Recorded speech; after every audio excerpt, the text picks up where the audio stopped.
Olá, pessoal, tudo bem com vocês? Primeiramente, eu queria agradecer a gentileza de vocês, da professora Adriana, que vai fazer a mediação dessa mesa comigo, do Vinícius e do Raul, né? Muito obrigado pela gentileza de vocês estarem aqui conosco, né? Num evento de dança, num evento de arte, que a gente quer pensar um pouquinho de que forma que a gente pode se mover para melhorar o mundo, à luz das ODS. Então, queria agradecer a gentileza de vocês estarem aqui com a gente.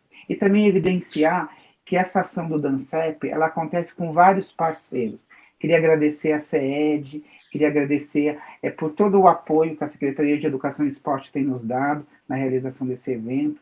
Agradecer à Secretaria de Comunicação e Cultura do Estado do Paraná pela parceria e a SET também, a Superintendência Geral de Ciência, Tecnologia e Ensino Superior, principalmente ali o pessoal da Unespar, através do PIBID, que é um programa de iniciação à docência, ao programa de mestrado em artes e em cinema da Unespar, ao Escritório de Relações Internacionais e ao Teatro Guaíra, por essa parceria, fazendo com que esse evento chegasse à sua 4ª edição. Né? Então, queria deixar o Dr. Vinícius e o Dr. Raul extremamente à vontade, para que a gente possa conversar um pouquinho sobre ODS e controladoria.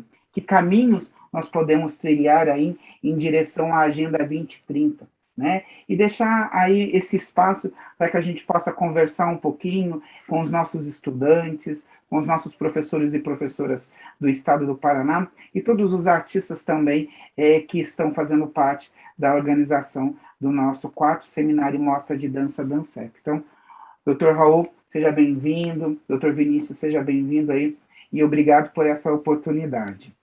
Né? Olá, Adri. Olá, professor Fernando. Eu vou dar início aqui, professor Fernando, com a apresentação do Dr. Vinícius Greco Pazza. O Dr. Vinícius é advogado especializado em Direito Processual Civil, secretário executivo do Conselho Estadual de Desenvolvimento Econômico e Social, SEDES Paraná, órgão colegiado de assessoramento e apoio estratégico do Governo do Estado, é responsável pelo Plano de Ação Estratégia Paraná de Olhos nos ODS, para a implantação e a interiorização dos Objetivos de Desenvolvimento Sustentável da Agenda de 2030, que foi aprovada na Cúpula das Nações Unidas, bem como é membro-presidente do Comitê Técnico de Assessoramento da Sanepar. Prazer estar com vocês aqui. Obrigado, Vinícius. Obrigada, doutor Vinícius. O Dr. Raul Siqueira, ele é especialista em ética e compliance, ele é membro do Instituto Brasileiro de Direito Empresarial e do Instituto Paranaense de Compliance, secretário-geral da Comissão de Gestão Pública, Transparência e Controle da Administração e conselheiro da Comissão de Direito da Cidade da Ordem dos Advogados do Brasil, na seção Paraná. No estado do Paraná, dentre suas experiências profissionais, inclui a de procurador jurídico e controlador geral do Serviço Social Autônomo Paraná Cidade, bem como da Secretaria de Estado e Desenvolvimento Urbano do Paraná, coordenador jurídico da Coordenação da Região Metropolitana de Curitiba, COMEC, e assessor jurídico da Casa Civil do Paraná, e da Secretaria de Estado do Governo, assessor jurídico da Secretaria Especial de Controle Interno do Paraná e assessor jurídico do Instituto de Tecnologia do Paraná, TecPar, entre outras ações, né, doutor Raul? Muito obrigado aí pela gentileza, pela parceria, e hoje está respondendo pela nossa Procuradoria do Estado do Paraná. E eu queria iniciar, doutor Raul, com o senhor aí para a nossa conversa, para o nosso diálogo. Queria perguntar para o senhor como a ODS 16, no qual ela vai tratar sobre paz, justiça e instituições, né? E de que maneira as ações de consolidação da cultura da ética contribuem para que haja um fator de transparência no serviço público. E de que forma a controladoria vem desenvolvendo ações no Paraná, que nos levam aí no caminho dessa ODS 16. Olá, professor Fernando, professora Adriana, meu colega doutor Vinícius. Obrigado pelo convite, doutor Fernando. Obrigado, doutora Adriana, que está aí fazendo nossa mediação. Recebi com muita alegria o convite do professor Fernando, com muita alegria para a Controladoria Geral do Estado, receber esse convite para a gente poder aqui bater um papo, né? Comentar um pouco sobre as ações do Estado do Paraná, sobre e atendendo ao pacto, né, das ODS no âmbito aqui da Controladoria Geral do Estado também, como signatário Estado do Paraná.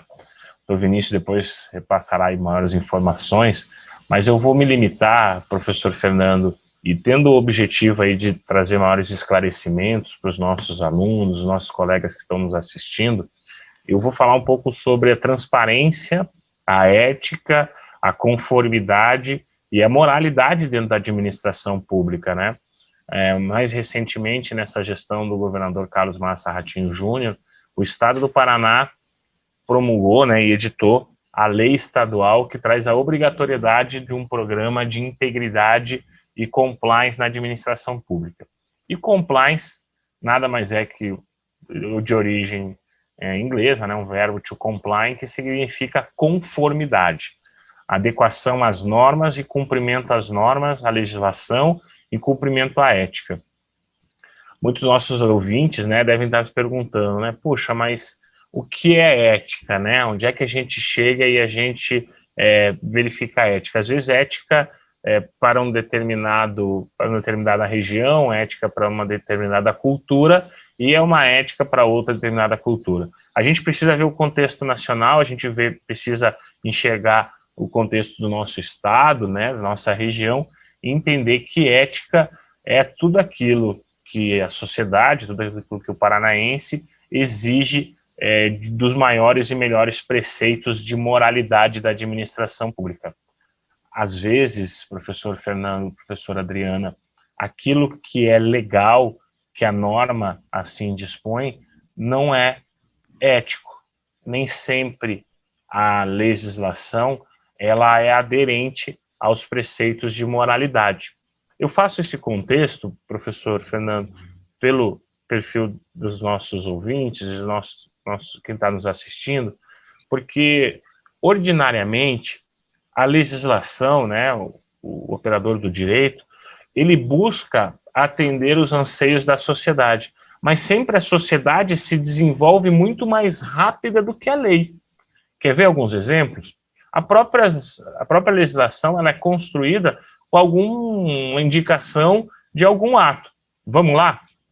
A Lei Carolina Dickmann foi editada por conta de um fato ocorrido em relação a uma atriz, né? A Lei Maria da Penha também é uma legislação que veio depois de um fato nacionalmente preocupante. A própria lei da empresa limpa, né, que a gente nominou como lei anticorrupção, veio depois de um ato que foi nacionalmente divulgado, que ocorreu no âmbito do STF, que era aqueles problemas que gerou toda aquela comoção nacional. A própria lei das estatais, ela veio depois daqueles casos divulgados da Petrobras. Então, toda a legislação, ela busca atender a preceitos e normas que a sociedade já tenta atender dentro da ética, dentro da moralidade. Mas aí vem a edição da legislação. Por isso que se nós tivermos um trabalho preventivo de verificação do que é justo, da paz, da eficiência da administração pública, veja, preceitos já dispostos na ODS, a gente pode antever essas ações e não carregar a legislação nacional com diversas leis, tendo, não na lei, mas na cultura, na essência do cidadão, aquele atendimento. Eu me recordo, professor Fernando, quando nós tivemos a oportunidade, o Paraná foi escolhido em 2019 para conhecer as melhores práticas de combate à corrupção de um país que é referência mundial, é o país melhor ranqueado no índice de transparência internacional de percepção de corrupção. Então, o Paraná foi escolhido como estado para poder conhecer a Dinamarca, né, e entender as melhores práticas de combate à corrupção daquele país que tem esse elevado grau de confiança, de integridade.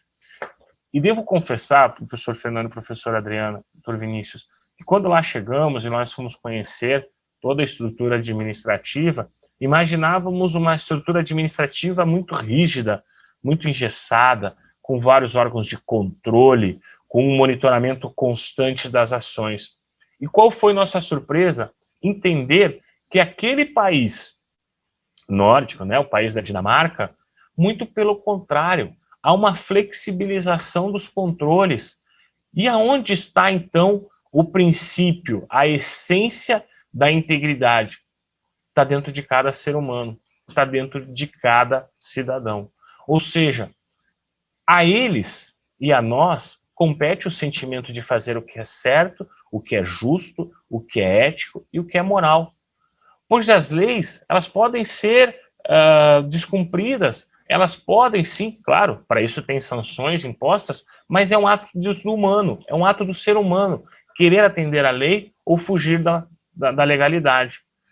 A partir do momento que você insere na essência, nos princípios daquele cidadão, o cumprimento à ética, o cumprimento à moralidade, você, por vezes, sequer precisa visitar a legislação.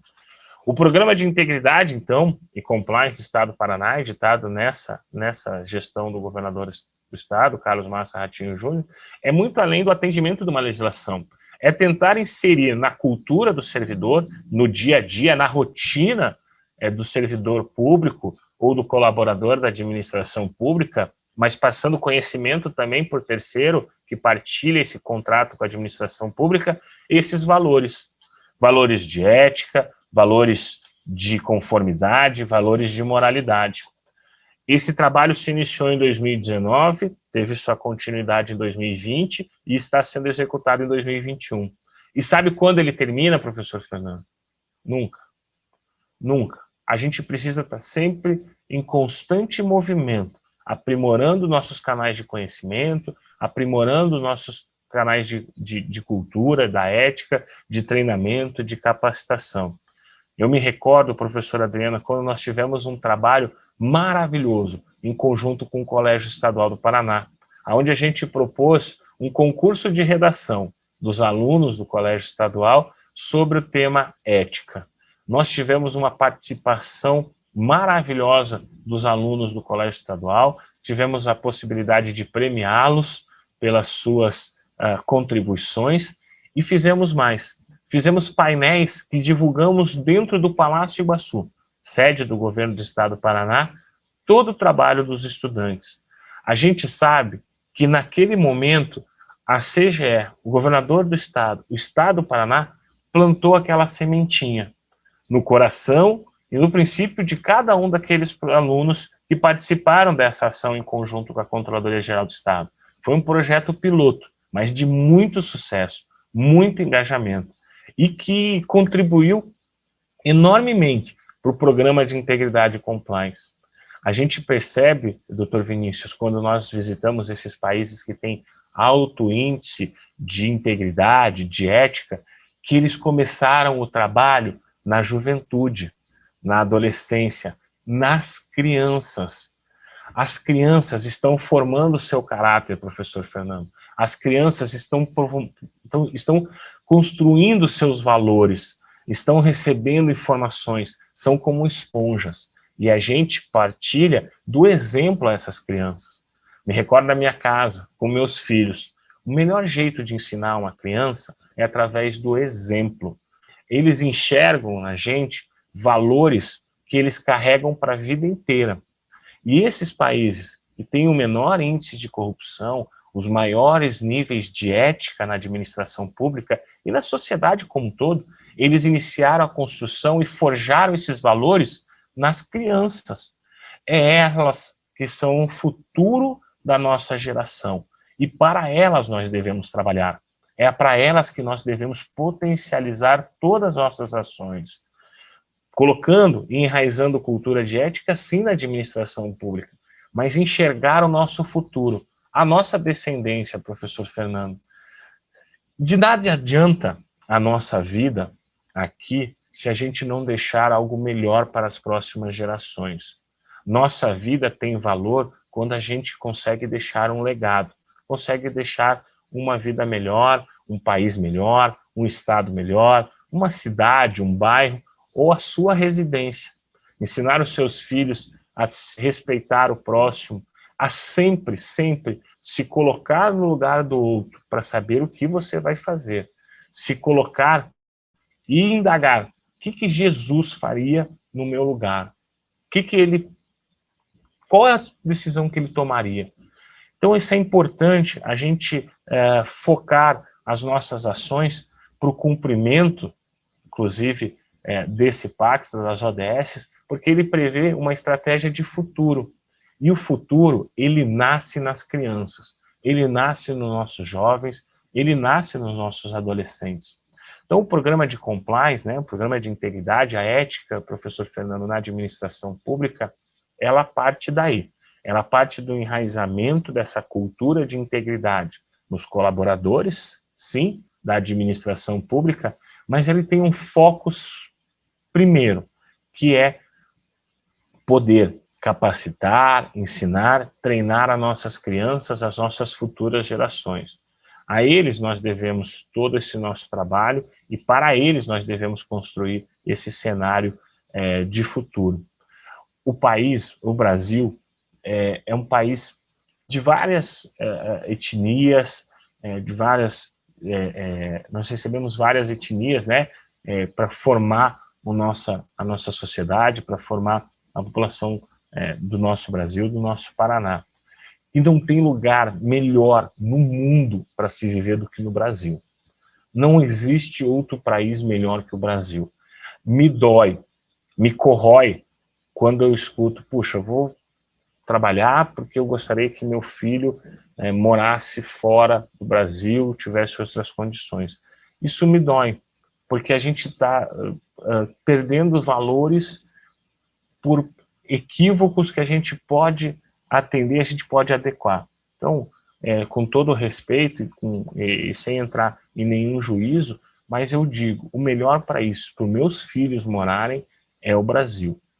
E a gente precisa consolidar e fortalecer essa nossa cultura da ética, da integridade, através das nossas crianças, da nossa juventude, dos nossos adolescentes.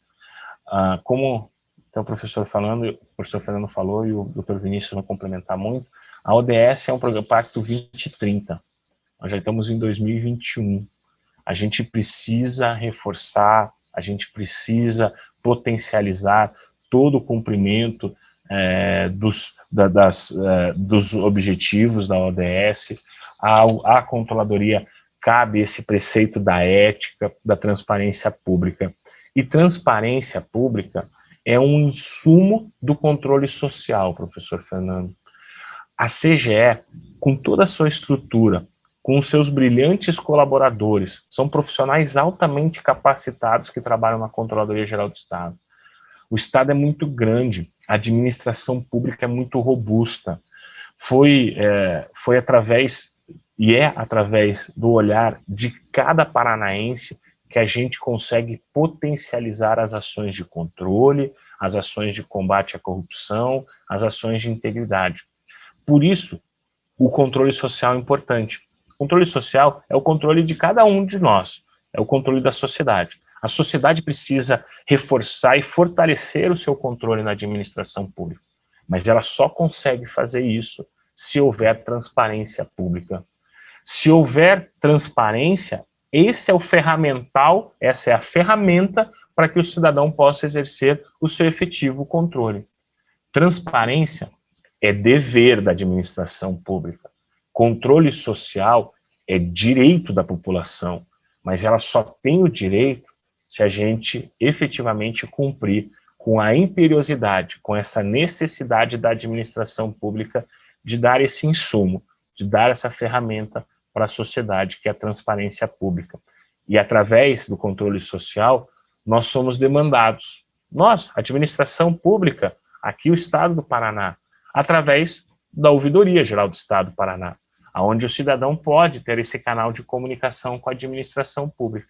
Então, tudo é uma cadeia, né, professor Fernando? A gente tenta passar e colocar os nossos colegas, os nossos ouvintes, a quem está nos assistindo, que tudo é uma rede, tudo é uma contribuição. O trabalho que o professor em sala de aula, que o diretor do colégio faz, e que toda a equipe dos diferentes departamentos propõe aos alunos, é forjar e formar o caráter e o valor de cada um deles. A Controladoria Geral do Estado, exercendo esse cautela de cuidado da administração pública, pois o dano reputacional, o dano à imagem a uma administração pública, a um ente, a um órgão, é catastrófico. Hoje as redes sociais, a internet, elas são muito rápidas, são muito ligeiras, efetivas. Então o dano à imagem, o dano reputacional, não só para um organismo público, mas para todo cidadão, é muito, muito catastrófico, né? Falar sobre uma pessoa, falar sobre uma empresa, ou falar sobre uma administração pública na rede social, é muito rápido, você não consegue nem perceber. Por isso, a cada minuto, a cada ação, a cada objetivo, você tem que ter muito cuidado. Se colocar no lugar da outra pessoa, o que a outra pessoa gostaria que você fizesse em relação àquela situação, entender o momento, ter bom senso na condução dos seus atos, ter responsabilidade e respeito em relação àquilo que você vai executar. Então, e tudo trabalha numa rede. Então, o aluno, o professor, o pai, o diretor, eles estão ali entregando valores, princípios àquele aluno. O aluno tem o direito de acessar informações do Estado do Paraná, do bom uso do recurso público. Isso é justo, isso é necessário para a sociedade. E todo esse arranjo de trazer transparência, controle social, ética na administração pública, o canal da ouvidoria do Estado, os órgãos de controle interno, os órgãos de controle externo, leia-se Tribunal de Contas do Estado, Ministério Público do Estado, exercem esse controle externo para que traga segurança para a população que está sendo utilizado o bom uso do recurso, na administração pública com as 3 linhas de defesa, enfim. Eu não quero entrar na tecnicidade, professor, eu quero tentar passar a linguagem mesmo para que todos os nossos colegas aqui possam nos entender. Então, isso funciona como uma cadeia que trará uma cultura de ética, de integridade, de respeito, de moralidade, de saber se colocar no lugar do outro, entender o que o outro está passando, seus diferentes sentimentos, um sentimento de compaixão, de harmonia, de amizade, enfim, de amor e sociedade mesmo. Sempre respeitando o colega, sempre respeitando o outro. Eu acho que esse é o principal mensagem que a gente quer deixar, tanto com o Programa de Integridade e Compliance do Estado do Paraná, mas em atendimento, inclusive, ao Objetivo 16, que traz a paz, a justiça e a eficiência, né, a instituições eficazes. Que instituições eficazes quer dizer, ou seja, entregar efetivamente aquilo que a população quer. Instituição eficaz é aquela ideia que o interesse público deve ser atendido. E, bem, professor Fernando, não quero ocupar meu tempo, porque a gente está falando tanto de compliance, integridade, e eu preciso me limitar, não posso descumprir normas nem regra dentro do meu tempo, né, professor Fernando? Eu queria deixar você à vontade. E uma questão que você trouxe que eu achei fundamental nesse movimento de rede, de pensar o Estado como um todo e pensar a formação humana, eu fico muito feliz em ouvir na sua fala a questão de pensar a formação do indivíduo como um todo. E essa aproximação entre escola e os órgãos de controle do Paraná, né? Como é importante a gente criar esses caminhos de diálogo, né? Como é importante a gente pensar a formação dessa criança, desse adolescente, e essa formação em movimento. Então, não só como professor, como artista, eu fico muito feliz de ouvir, ou melhor, um procurador se aproximando da escola, porque eu vejo na escola como um espaço de formação integral do ser, né? E cada vez mais, se a gente conseguir formar futuros, né, do nosso país, no qual a ética, a moralidade faça parte orgânica da formação desse indivíduo. E eu vejo as experiências que o senhor nos trouxe aí de países, de outros países, e eu, olhando para eles, a gente vê que o desenvolvimento cultural, que a arte, que a cultura, o afeto, o fazer juntos e juntas, faz parte da constituição desse país. E eu espero muito que a gente consiga cada vez mais ampliar essa rede de diálogo para que a formação dos estudantes, elas sigam nessa direção, nesse movimento de fazer juntos, de fazer juntas, né, para que a gente consiga aí criar esse grande movimento em rede. Nossa, muito bacana a sua fala, doutor Raul. Eu também agradeço, né, a fala do Dr. Raul, em especial a questão da ética, né, que a gente tem aí um dos maiores pensadores da educação no mundo, que é o Paulo Freire, né, que sempre nos colocou a questão da ética dentro da escola, em especial da necessidade da estética, né, já que estamos, né, num seminário e mostra de dança, isso não pode passar sem que a gente possa falar, não que a estética seja um reduto da arte, ela não é, né? A estética, ela é presente em todos os fatores da vida, né? E pensando nessa questão, né, eu coloco uma questão para o Dr. Vinícius, né, em relação aos objetivos de desenvolvimento sustentável, né? Quais são os impactos, né, desses objetivos na sociedade atual? E quais as ações que o Estado do Paraná ele vem desenvolvendo em relação à agenda de sustentabilidade, pensando em 2030? Primeiramente, gostaria de agradecer o convite feito, então, pelo professor Fernando, pela professora Adriana, para que possamos falar sobre o tema dos ODS. Queria cumprimentar o colega doutor Raul, quem posso ter o prazer de chamar de amigo, está participando aqui conosco na fala. E em relação aos ODS, acho que seria bastante interessante a gente primeiro ponderar, né, que a Agenda 2030 e os 17 Objetivos de Desenvolvimento Sustentável, eles foram criados, então, pela cúpula da ONU em 2015, certo? Com o objetivo de fazer um mundo melhor, um mundo mais sustentável, até o ano de 2030.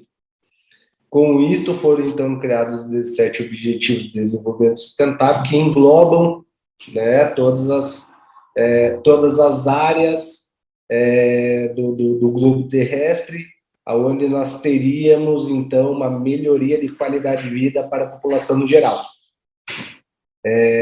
Justamente em virtude disso, que, então, o CEDES, Conselho Estadual de Desenvolvimento Econômico e Social do Paraná, foi convocado para promover e desenvolver esta agenda dentro do Estado, certo?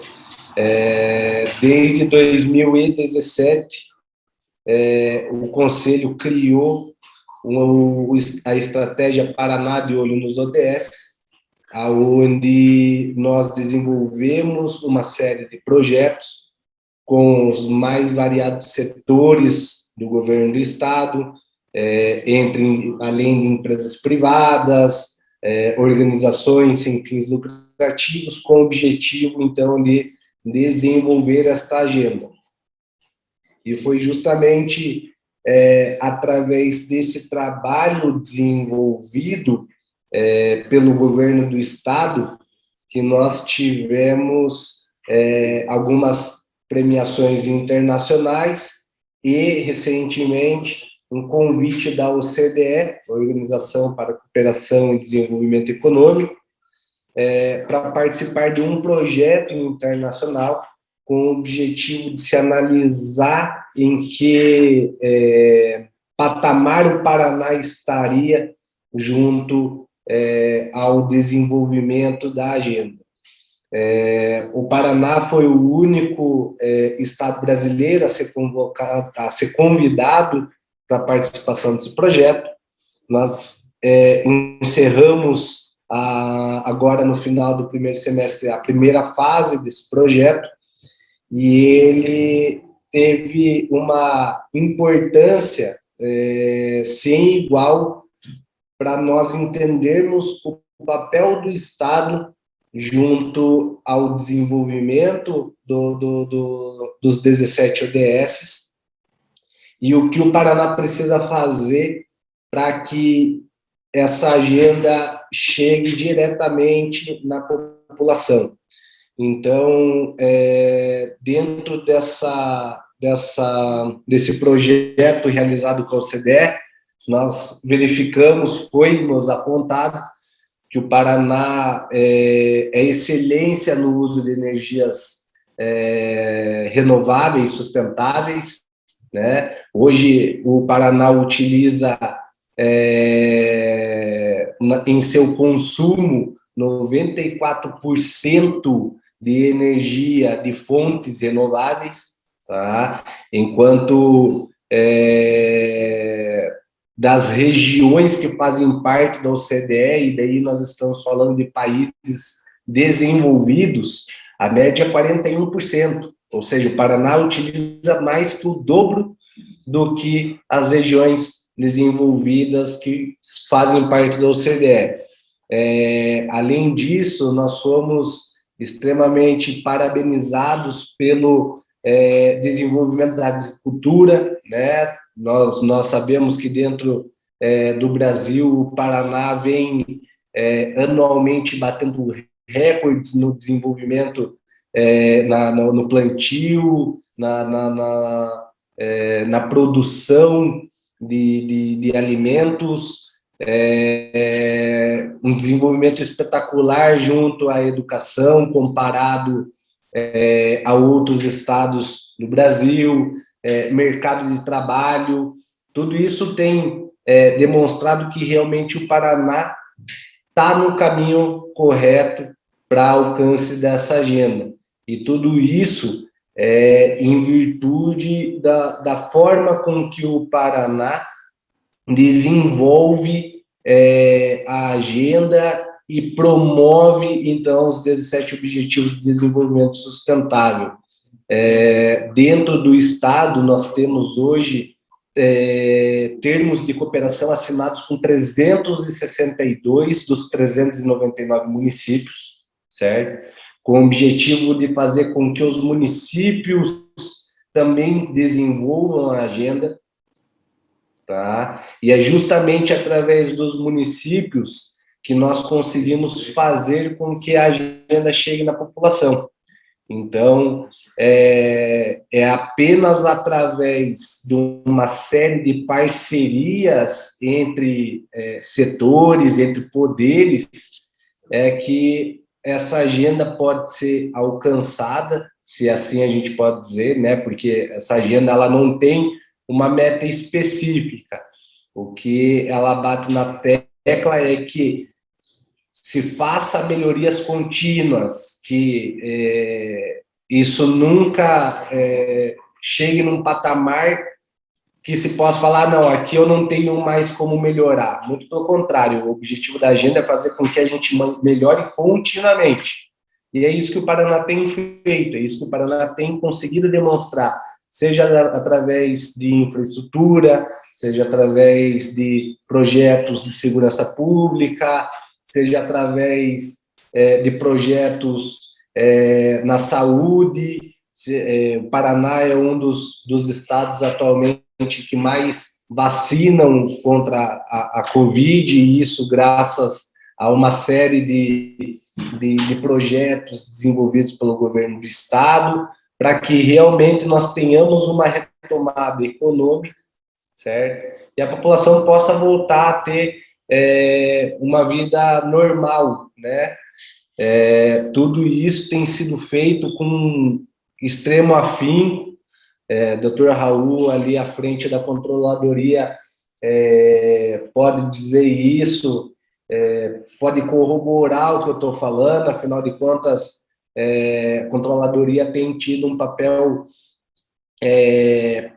primordial no desenvolvimento da agenda, com controle, com fiscalização, com análise do bom uso do dinheiro público, de que isso realmente esteja chegando ali na população em geral.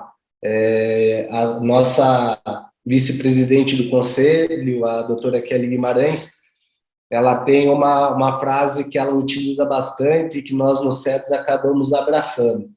Ela é do município de Terra Roxa, uma cidade bem pequenininha ali na região oeste do Paraná, e ela sempre menciona que ela nunca vai estar satisfeita enquanto os ODS não estiverem fazendo uma melhoria constante lá na vizinha da mãe dela, em Terra Roxa.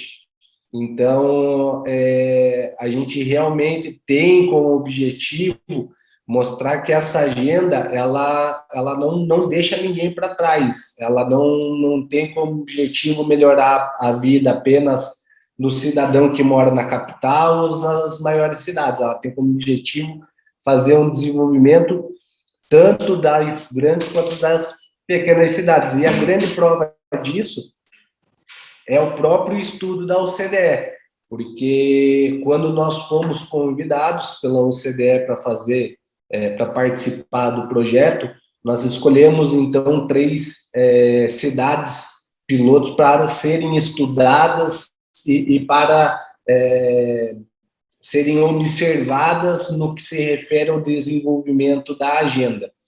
E nós fizemos o convite, então, para a cidade de Curitiba, para a cidade de Araucária e para a cidade de Ubiratã. São 3 cidades com grandes diferenças, né, no que se refere a tamanho, no que se refere à economia, no que se refere à população, tá? E mesmo uma cidade pequena como Ubiratã mostrou excelência no desenvolvimento da agenda. E isso porque cada projeto que hoje é desenvolvido, e não menciono apenas dentro do Estado, menciono dentro de qualquer empresa, menciono inclusive dentro da casa de cada pessoa, se você pegar a Agenda 2030, pegar os 17 objetivos e as metas que contemplam cada objetivo, você vai ver que cada coisinha que você faz com o intuito de economizar, de melhorar a vida da população, você está atingindo um objetivo de desenvolvimento sustentável. Quando você separa o lixo na tua casa, você está auxiliando o desenvolvimento da agenda. Quando você economiza água, quando você reduz o tempo de banho, quando você fecha a torneira para escovar os dentes, você está ajudando no desenvolvimento da agenda. E tudo isso tem um papel primordial para que realmente a gente possa alcançar, para que a gente possa chegar em 2030 e olhar para o que foi feito dentro do estado do Paraná e falar assim, nós fizemos a nossa parte. Apenas a partir do momento que todo mundo tiver a consciência disso, é que realmente essa agenda vai poder ser alcançada. Porque, como eu mencionei, o objetivo dela não é estabelecer metas, não é mostrar quem é melhor e quem é pior, mas sim colocar na cabeça de todo mundo que ela é uma agenda alcançável, que ela é uma agenda possível, que ela não é algo distante, que ela não é algo que apenas os países desenvolvidos podem alcançar, tá? E que para ela ser alcançada, não basta apenas o governo, em geral, tentar desenvolver ela. A população, no geral, ela tem que auxiliar.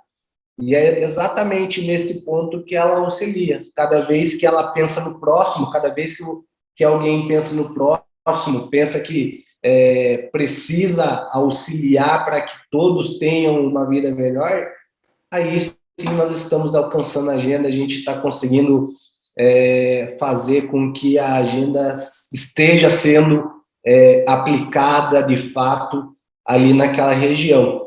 E é isso que faz com que os números do Paraná, lá no final do estudo, consigam ser tão exemplares se comparados a outras regiões muito mais desenvolvidas.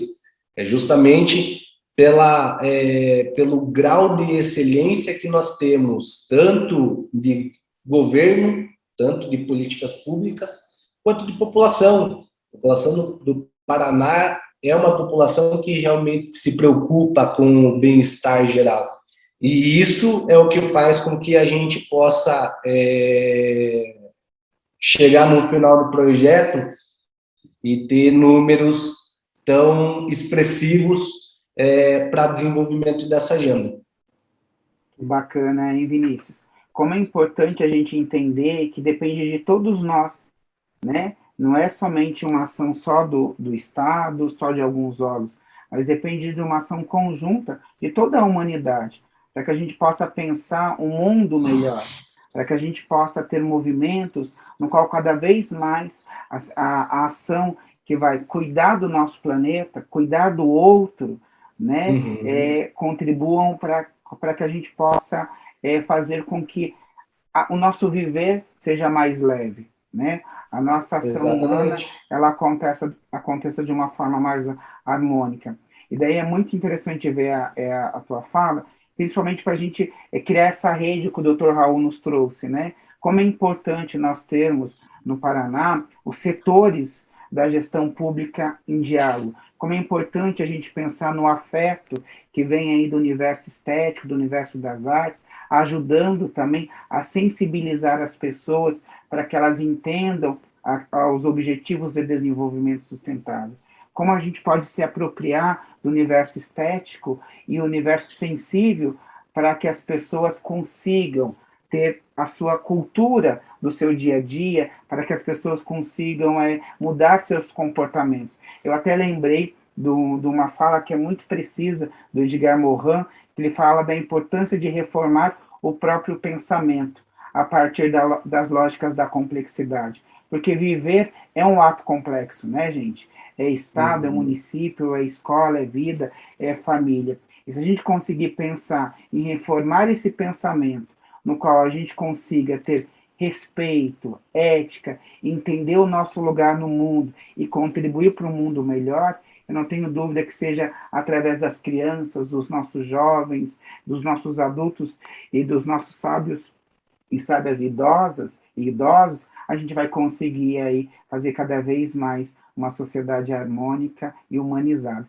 Então, queria agradecer a gentileza de vocês estarem aqui com a gente. Daí eu só queria passar para as considerações finais de vocês e fazer um pedido.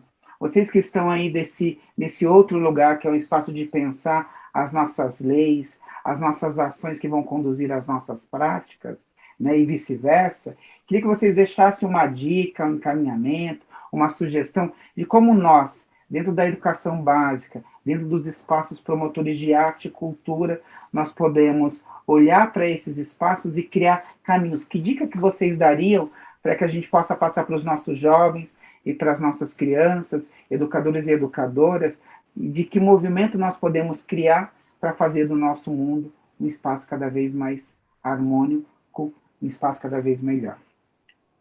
Daí fica à vontade, quem dos dois quiserem iniciar aí. Doutor Raul, fica à vontade. Obrigado, doutor Vinícius, sempre muito gentil, obrigado. Obrigado, Fernando, professor Fernando, obrigado pela indagação.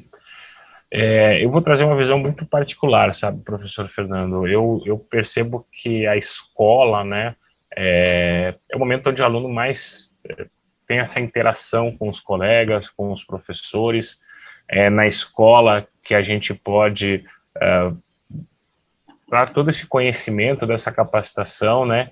E é através da cultura, professor Fernando, é através da arte que você retira aquele aluno, né, daquele momento onde ele está num processo de capacitação mais direta, que é a sala de aula, e você consegue, através da arte, através da cultura, colocar ele num ambiente onde ele se sinta confortável, onde ele está receptivo para todo tipo de informação.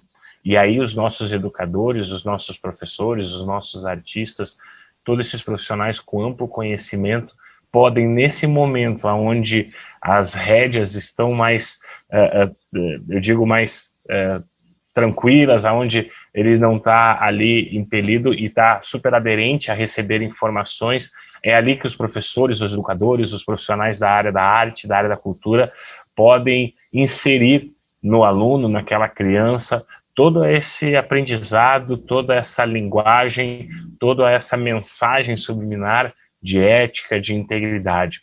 A atividade coletiva, professor Fernando, da arte, da dança, do teatro, é um momento propício para que o professor, para que o educador possa inserir de uma maneira transversal toda essa particularidade da ética, da confiança, da integridade. Trabalhar, mesmo na escolinha de teatro, de dança, esse aprendizado de um confiar no outro, de um estar muito próximo. Se me permite, professor Fernando, percebo aí no seu local, onde a gente, nesse momento, precisa estar afastado, né? Uma imagem onde vários artistas estão unidos e cada um segurando uma parte, cada um elevando um outro artista, um outro dançarino, um outro profissional, mostrando uma bela imagem de união, de compartilhamento, de segurança, de certeza, de apoio, de unidade, de amizade.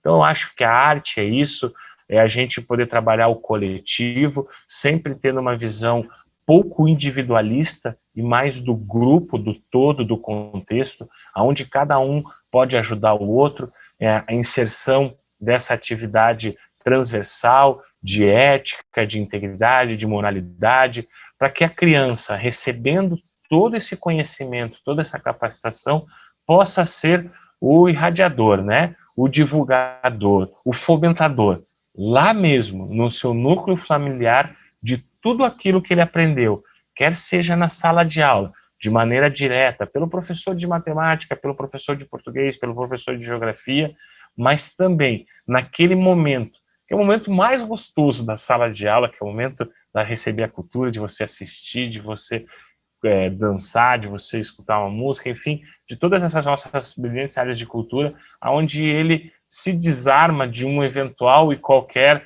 resistência, e ali sim ele abre o coração, abre os valores, abre o princípio, abre a alma, e ali os professores, os educadores, os profissionais na área de cultura têm toda a competência e toda a autoridade para inserir naquela criança, naquele adolescente, esses preceitos, como o professor falou, né?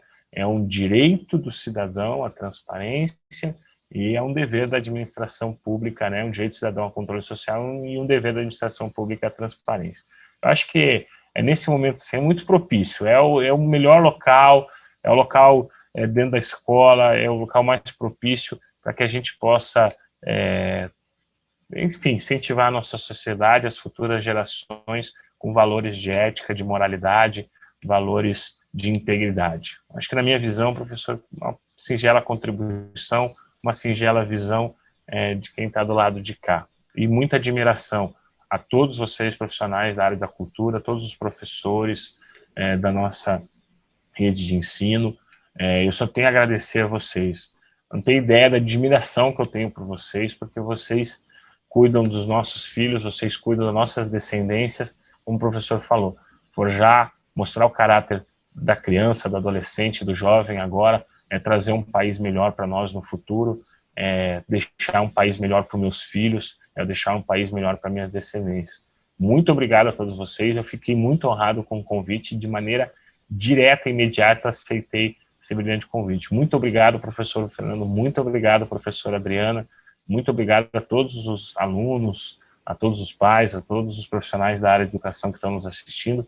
Obrigado, meu amigo Vinícius. Fica sempre o convite de a gente tomar um café, vai ter um papo, porque toda conversa com o Dr. Vinícius é muito enriquecedor para mim, para a minha capacitação.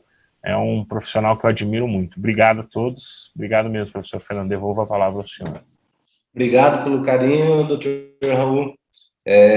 Primeiro, corroborar, né, a fala dele. Acho que realmente é na escola que os primeiros passos para são dados, né, para o desenvolvimento intelectual da criança.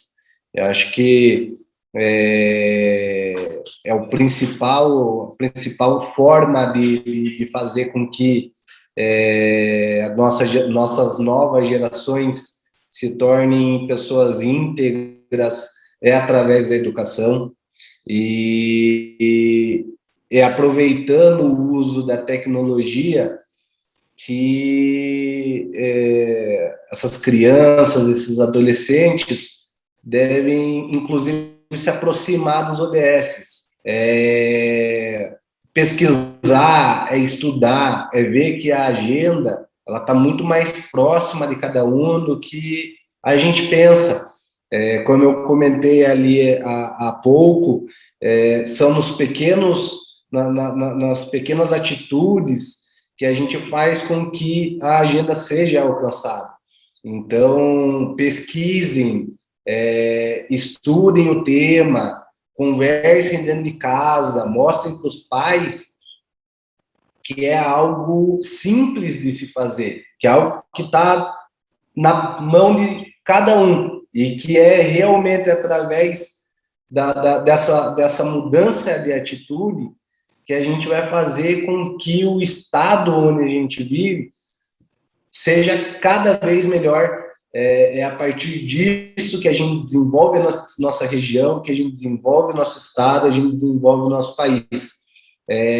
O SEDES, com o objetivo, inclusive, de se aproximar cada vez da população, ele criou um site de boas práticas, tá? Eu gostaria de, inclusive, aproveitar para passar o site, www.boaspraticas.ods.pr.gov.br. Esse site ele tem como objetivo fazer com que qualquer pessoa possa incluir boas práticas, tá? Para melhoria da vida em geral e para desenvolvimento da Agenda 2030 e dos ODS. Qualquer pessoa pode ali inscrever uma boa prática, qualquer pessoa pode entrar no site e ler as boas práticas cadastradas. Então, às vezes, algo que já é desenvolvido numa região pode começar a ser desenvolvido em outra.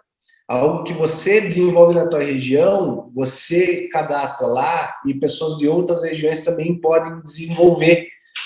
Através dessa troca de ideias, de troca de experiências, que a gente realmente faz com que as regiões se desenvolvam em conjunto, em harmonia, com que cada vez a gente tenha uma maior excelência, não só no serviço público, mas na vida em geral, nos serviços como um todo, na população, na vida da população. Então, eu realmente peço para que se aproximem cada vez mais da agenda. Ela é extremamente importante, é ela que vai fazer com que essa geração de crianças e adolescentes tenham uma vida melhor lá na frente, tenham como ter um controle maior do que se vai ter no futuro para as próximas gerações. Então, eu gostaria, evidentemente, de agradecer mais uma vez o convite, agradecer a oportunidade de estar falando dos ODSs. Acredito que algumas pessoas vão estar ouvindo falar dos ODS pela primeira vez, então aproveitem para se aprofundar no tema. Ele é apaixonante, não tem como não estar ligado ao dia a dia de cada um, e nós aqui no Conselho do Estado, nós no governo do Estado, posso falar, acredito que pelo Dr. Raul, estamos com as portas abertas para auxiliar, para esclarecer dúvidas. A gente realmente tenta desenvolver esse papel de forma transparente, da forma mais próxima possível da população, e justamente com o objetivo de fazer com que as pessoas enxerguem que a gente também quer o bem-estar de todos.